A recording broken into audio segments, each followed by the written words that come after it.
Hey guys, like Ashley said, my name is Megan. I graduated from UF in May, and I was a Delta Zeta here. My old room is on the other side of this wall. My composite is hiding behind this banner.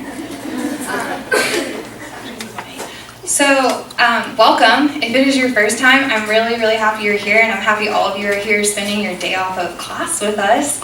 And if you have been here at all this semester, we've been going through a talk series. Our staff team has been reading a book called The Search for Significance. And if you've been at all, you've probably seen these cards lying around. And if you don't have one, we have like 1 million of them in the back that you can grab on your way out. So I'm just going to do a little recap of what we've already talked about this semester before I get going. At the beginning of the semester, Scott gave a talk about through faith in Jesus Christ, we are deeply loved by God. But not only are we deeply loved by God, we're completely forgiven for any past and future mistakes we may make because of what Jesus did on the cross, and that God not only loves us, He also likes us, and He's fully pleased with us. So tonight, I'm going to talk about how we are also totally accepted by Christ. And I'm going to focus a little more on the back of this card, which says that Satan's lie is that our value and worth is based on what other people think of us and how we perform in the things we do. So before I get started, I'm just going to pray real quick to open us up. Dear God, I just thank you for all the people that you've brought into this room tonight and that you've just prompted their heart to come here for whatever reason it may be. I ask that you just open their hearts to what you have to say and to the fact that they're totally accepted by you. I pray that you calm my nerves and that I know I'm going to forget half the things I wanted to say, but that you'll just use even the messy things that I have to say for your glory. And I pray all these things in your name. Amen. So I'm not a very good small talker, and I'm going to be really honest with you guys. I have no idea what I'm doing. I'm really nervous, and it's funny because I'm very concerned about what all of you think, and I really want to do well on my talk, which is exactly what I'll be discussing tonight. So I kind of just wrote this talk for myself. And it's funny because I think a lot of times we act like we don't care what other people think, but I think one of the favorite things someone told me is, oh yeah, we act like we don't care what people think, but then like Shake It Off comes on and we talk about the haters gonna hate when actually we really do care about that. So yeah, I listened to that on my way here. And because I hate small talk, we actually haven't done this in a long time, but I'm gonna have you talk to your neighbor for a second, and I want you to answer the question of what do you think you have to do or you have to be in order to be accepted? And this can be by your parents or by your sorority fraternity or your friends or just society. There's no right or wrong answer. So I'm going to give you guys like 90 seconds to talk to your neighbor about that real quick. So whoever, just a couple of you just like shout out one or two of the things that y'all said. Success. Okay. Successful. Okay. Anyone else? Great. Get a job. Job. All right, 2 more. Good Christian. Be a good Christian. Accepted in the UF. Accepted in the UF. All right. What'd you have to do to be accepted in the UF? Okay. So for most of my life, I was obsessed with what other people thought of me and being liked by everyone. And I'm talking like approval of others was my oxygen, but it was suffocating me because I couldn't get enough of it no matter how hard I tried. And I looked for this approval from the guys I dated and the way I looked and what chapter I was in and what my major was, and the list for that can go on and on. But each of those things I was looking for approval in had a condition to them, and I had to do something in order to obtain that. I had to sleep with the guy I was dating in order to keep dating him because I thought that was what it took to be loved. I thought I had to drink so I could have friends. I thought I had to be a certain weight in order to be liked. And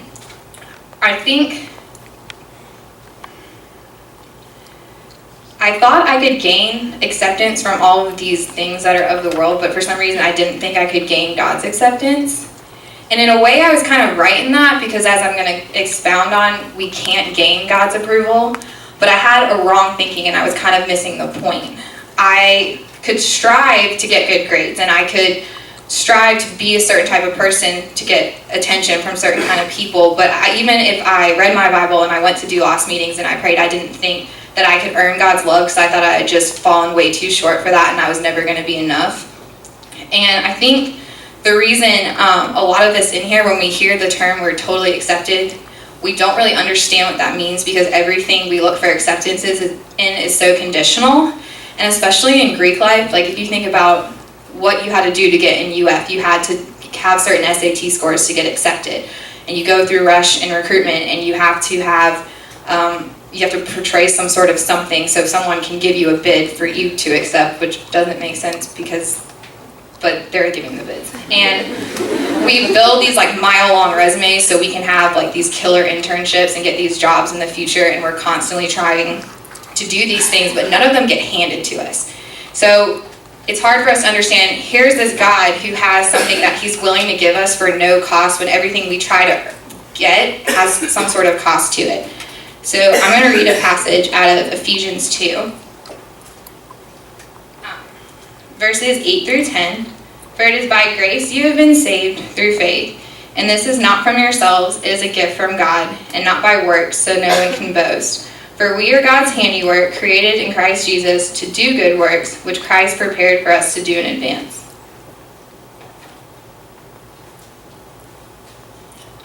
So like Andrew was talking about earlier, where he thought he had to put on a certain front for the worship team as a part of, but he had to put on a different front from the lacrosse team that he was a part of. I think we get confused on the difference between like a business relationship and a family relationship. Where a business relationship is you're offering something in exchange for something else. So if you're applying for a job, your boss is going to hire you because you have a skill to offer, but he's also going to pay you for it. Whereas in a family, you kind of just do things for each other because you're family. And while ideally our families aren't this give and take, they're a give and take relationship with no strings attached. We live in a broken world, so I understand that a lot of people in this room have family relationships that aren't perfect, including myself.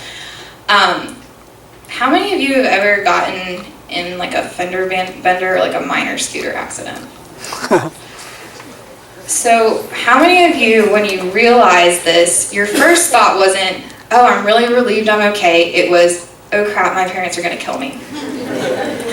And so we know that our parents aren't going to love us less when we make mistakes and we get in an accident, but for some reason that instant thought is, oh, I'm going to lose part of their love because I messed up. But by the end of the day, we're kind of over that. And that is supposed to model the kind of relationship we have with the Lord.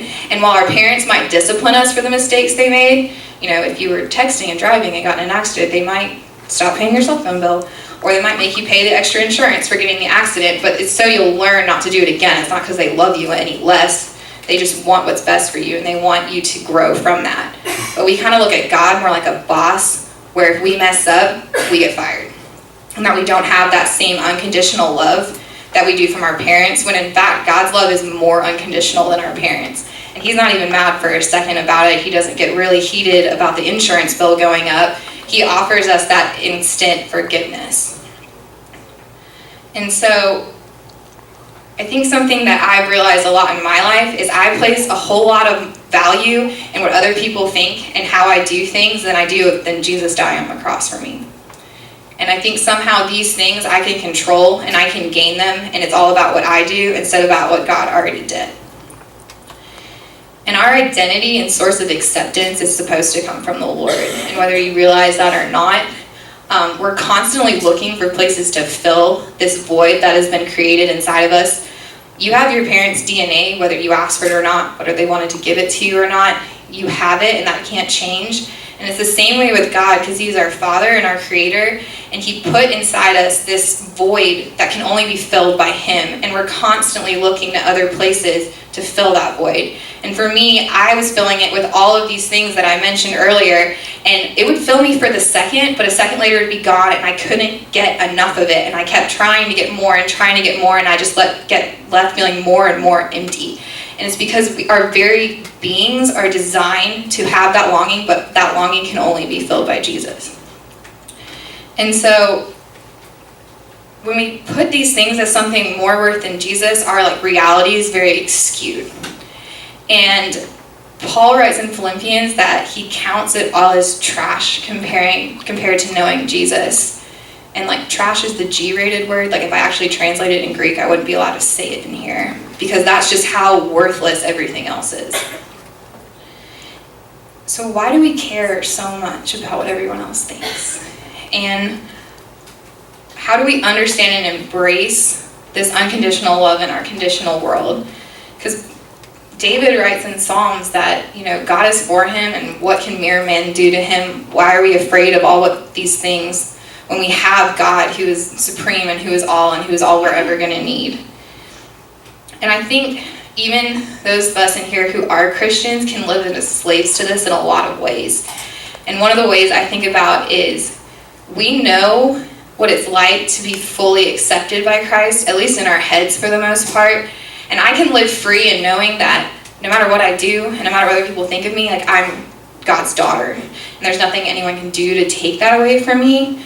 But rarely do I actually offer that same love and freedom to anyone else. And I'm not just talking about loving and accepting the person next to me. I'm talking about telling them about the love and acceptance and freedom that I already have. And I can think about my roommate in undergrad. We lived together junior and senior year. And real quick, I rededicated my life to the Lord my junior year of college at the end. And so she lived with me while I was just looking for approval in all the wrong places, and then came back and lived with me senior year and just saw how drastically my life had changed. And I was always really afraid to explicitly tell her, hey, this is what I have. I have a God who loves me and who adores me and who accepts me for who I am, and I don't have to care what people think anymore.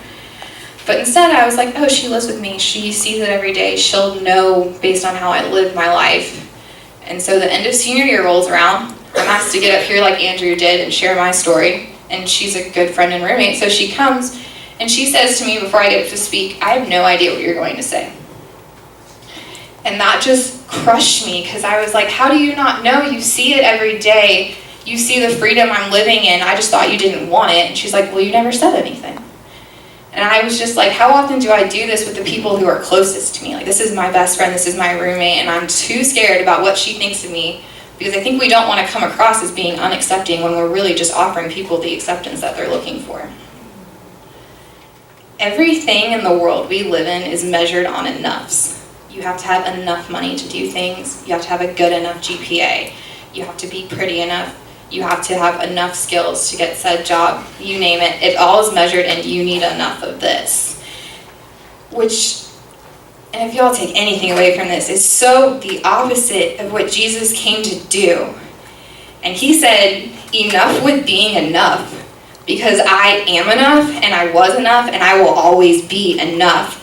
And I knew that before you were born. I knew that before the world was created. And I knew that you were going to look for all of your acceptance based on what you do and what people think of you. So instead, I came down and I lived a perfect life, and I was enough, and I died for you so you wouldn't have to live as slaves to what other people think and to what you do. But you could live in the fact that you are deeply loved and completely forgiven and fully pleasing and totally accepted and all new because of what I did, because that is what love and acceptance actually is. Amen. And that is your identity. And nothing that you do and nothing that anyone says can take that away from you. And whether you realize that or not, whether you know that you're accepted, it's about accepting the fact that you're accepted. And I just wonder what would happen if we actually thought that was true, and we actually lived like it was true. And we kind of just said well, to heck with what you think of me, I want you to have Jesus. And am I saying that you're going to wake up tomorrow and not care what people think? No. I'm still caring right now what you think. And I don't have to be controlled by that, though. I don't have to make my decisions and live my life based on what you think. And am I saying you should just quit trying at everything in life? No. Colossians 3:23 says, whatever you do, do it well and work hard, but do it unto God and not unto man. So God doesn't care about your performance, he cares about your heart and who you're doing it for. So I'm going to ask Allison to come up and share her story real quick, and then I'll close this out. Hi guys, I'm Allison. I'm a sophomore here at Delta Zeta. I actually live in Meg's old room, in her old bed. So tying into what Meg had to say, I've always struggled with acceptance. I've always looked for it in all the wrong places, so here's my story. So body image is something it's something I've always struggled with. I've always worried way too much about how I come off to other people, what other people think of me, if I'm being accepted by everyone. So I was about 14 years old when I started noticing the smallest flaws in myself. And I didn't really let it bother me that much because I'm like, oh, I'm 14, I'll grow out of it, no big deal. So that it didn't really bother me that much. But toward the end of my 8th grade year, I started getting really self-conscious. I noticed I didn't look like other girls in my grade. All these other girls were much prettier, much smarter, and it really bothered me. But I went to wildlife camp between 8th and 9th grade, and the theme of the week that year was body positive thinking and self-esteem. And they taught us all that we're perfect in God's image and that He loves us unconditionally, and that they actually told us that we're royalty because we are God's daughters and He is the king, so we're all princesses. And I didn't really believe that. I was like, there's no way God loves me that much. He just, if anything, He just thinks I'm okay. That I don't have anything special about me. I kind of just carried those lessons with me through my first years of high school. I still had really low self-esteem. I didn't really let it bug me way too much. I was just kind of like, whatever, no big deal. So then my junior year of high school, I had to quit dancing, which was a huge part of my life. That's where all my friends were. That's where I got my exercise. That's where I was social all the time. And I had to quit my junior year because of my grades. And when I quit, I gained 20, almost 25 pounds, and that hit me really hard. I remember looking in a mirror one day and thinking, I hate myself. I don't understand how anyone's ever going to like me. I just don't understand it. And I drifted a lot from my faith because of that. It just made me a lot less confident in my relationship with God because I thought, why is He making me feel this way about myself? So then came senior year. I lost 15 of the 20 pounds. I felt fine. Felt great. My self-confidence was kind of up, but still low. Then I came to college, and I rushed a sorority, and that basically caused my self-esteem to plummet once again. I was going through to all these houses, and I was getting dropped from houses, which, you know, it's completely normal. Like, that's part of recruitment, but to me, I was thinking, oh, all these girls at the house, like, they don't think I have the good personality, they don't think I'm pretty enough, they don't think I'm smart enough. For me, I just thought I had something wrong with me. So by November of last year, I had gone from weighing 118 pounds to weighing 92 pounds. I restricted everything I ate, I exercised way too much, and when I went home for Thanksgiving break, I was diagnosed with anorexia nervosa. I was ridden with anxiety and depression. I hardly ever left my room. I would only leave my room to go to class and sometimes to come to meals at DZ when I felt okay enough to do that. I just never wanted to leave my room because I just couldn't. And I didn't invest much in my faith in that time because I figured that if I couldn't love myself, how could I expect God to love me? How could I expect God to love me at all? Then one day during my spring semester, Meg and my big Jenna, they talked me into going to the Doulos retreat. I didn't really want to go because I just, again, wasn't confident. I didn't want anyone to see me and when I was so thin because then I was just too thin. I just didn't want anyone to see me at all. The theme that weekend was identity. And I listened to every word all of the leaders said. I listened to all the words from the small groups and coming from my peers. And that was the weekend that I realized I placed all of my worth and my entire identity in the wrong thing. I was placing my identity in what other people thought of me and not what I thought of myself, what God thought of me. That weekend, I realized my identity wasn't in the way I looked. It was in the fact that I am God's daughter, and that He loves me for me, not for what I look like and not for what other people think of me. He loves me unconditionally no matter what. So that was the weekend I really opened up my heart to the Lord, and I just started to feel this overwhelming sense of peace. I felt like I didn't have as much anxiety. Not that I wanted to leave my room a lot, but I didn't feel as though I needed to stay there all the time and hide from everyone. And that was the weekend I decided I was going to get better. I wasn't going to let my eating disorder stop me from living my life. And it was a really slow process recovering, but now I'm up 15 pounds from where I started, and I've never felt better. Physically, mentally, and spiritually. I just feel so close to God, and I know that He loves me enough to not let me go through that again. And I also learned that what I saw as weaknesses, that's what God was using for good in me and to bring me closer to him. And it just taught me that he loves me so unconditionally that I don't need to do anything for him to love me. I don't need to look a certain way. I don't need to be a certain person. All I need to do is accept him, and he'll accept me.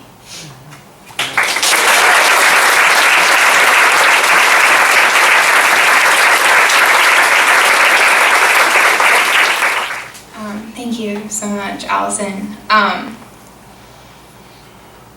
don't know how many of you in this room have ever felt that way, of going from realizing that you have your identity in something to realizing where you could put it and what freedom comes in doing that. So I'm going to read y'all out of 1 Corinthians chapter 13, and before every boy in the room rolls their eyes all the way into the back of their head, I'm going to replace the word love with the word my father. I just think this is just a true testament of what actual acceptance is supposed to look like, and how all of the things that we look to put in our acceptance in are never going to be able to fill it like this. So, my Father is patient, and my Father is kind, and my Father doesn't envy, and my Father doesn't boast, and my Father is not proud, and my Father does not dishonor others, and my Father is not self-seeking, and my Father is not easily angered, and my Father keeps no record of my wrongs. My Father doesn't delight in evil, but my Father rejoices with the truth. My Father always protects, my Father always trusts, my Father always hopes, and my Father always perseveres. My Father never fails.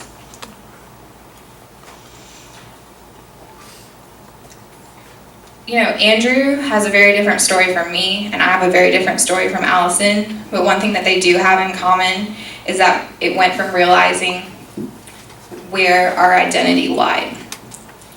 And so I would like everyone in the room to just close their eyes for a second. I'm going to ask you to apply what I just said and not care what the person to your right and your left and in front of you thinks. And I really just want what you just heard to sink in. And I want you to know and realize that you are valued and there's nothing you had to do to earn that. And that this free gift of grace that God offers you, you can do nothing in return to gain that. And your life, once you realize that, is just living out of response to that gift. When someone gives you a free gift, you accept it. You don't have to give them something in return. Yet we're constantly looking for other places for this, and it would basically be like getting into UF for free and then deciding to pay to go to FSU. So I want those of you in this room who are believers but are still living as slaves to being accepted by others and to performing well, even as in things like being a Christian. Being a good Christian can cause you to try to strive to perform, and God's love doesn't change based on what you do. God doesn't love me anymore because I'm up here talking. And there are some of you in this room who have never accepted the fact that you're accepted. And so I'm going to pray to close this out, and then I'm going to pray a prayer at the end. And those of you who feel like you're ready to accept that fact that you're accepted, I'm just going to ask you to pray it along with me. You don't have to pray it out loud if you don't want to. It's whatever you're comfortable with. And I don't promise that you're going to wake up tomorrow and you're going to feel like you don't care what other people think and you are going to feel completely different, but I promise that the Lord is going to take you on a journey to walking in freedom. Hey God, I just again want to thank you for each person that you brought here tonight, and just for the stories that you written each and every one of them and how unique they are. And just like Andrew and Allison's stories are very different, God, they have you in common, and you've written both of those stories, and you care enough about each one of us in this room to know each of our stories and to write them beautifully, God, and that we are your children, and that we don't have to be pretty enough or smart enough or whatever enough is, because you're already enough, and you just delight and you love us so much, Lord. I just pray that everyone in this room tonight can feel that love from you, and maybe even for the first time, God. I just pray that as people walk out of here, not only do they feel more accepted, God, but they're more accepting to other people, and that they can look at other people and love them the way you do because you love them.